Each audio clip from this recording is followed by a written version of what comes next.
Hi friends, ఎలా ఉన్నారు అందరూ? ఏంటి ఈరోజు మంచి స్పెషల్గా ఉన్నారనుకుంటున్నారా? కుకింగ్ విషయంలో ఏం లేదండి. మొన్న ఝాన్సీ ప్రెగ్నెంట్, మా మరదలు 5 మంత్స్ వాళ్ళ అత్తగారి ఇంటికాడ నుంచి మన ఇంటికి తీసుకొచ్చామన్నమాట. సో ఇప్పుడు 5 మంత్స్ కంప్లీట్ అయిపోతుంది. మన ఇంటి దగ్గర నుంచి పంపిస్తున్నాము. సో సీమంతం చేసి వాళ్ళ చుట్టాలు వాళ్ళు వచ్చి తీసుకెళ్తారు కాబట్టి వాళ్ళకి కొంచెం లంచ్ ప్రిపేర్ చేస్తున్నాము. చికెన్ కర్రీ, టమాటా రైస్, వైట్ రైస్ సింపుల్గానే చేస్తున్నాము. ఇది ఫస్ట్ టైం బాగా చేసుకున్నాము. ఫస్ట్ ప్రెగ్నెన్సీ ఇప్పుడు సెకండ్ టైం కాబట్టి కొంచెం సింపుల్గా రెడీ చేసుకుంటున్నాము. సో అందుకని ఇంకా చికెన్ కర్రీ ప్రిపేర్ అయిపోయింది.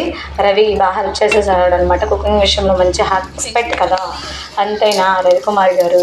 సో అందుకని ఈవిడేనమాట మా మరదలు ఝాన్సీ. రవి తర్వాత అనమాట, ఇంకా ఆవిడ లాస్ట్. ఆవిడ మా రవి తర్వాత సేమ్ వీళ్ళిద్దరు ఒకలాగే ఉంటారు.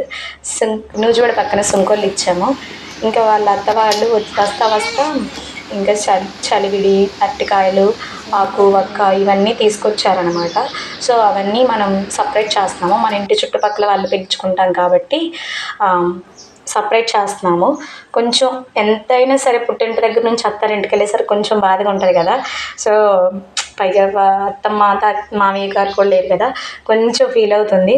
సో పైగా ప్రెగ్నెంట్గా ఉంది కదా, చాలా బాధగా అనిపిస్తుంది. కొంచెం బాధతో వెళ్తుంది. Bye bye.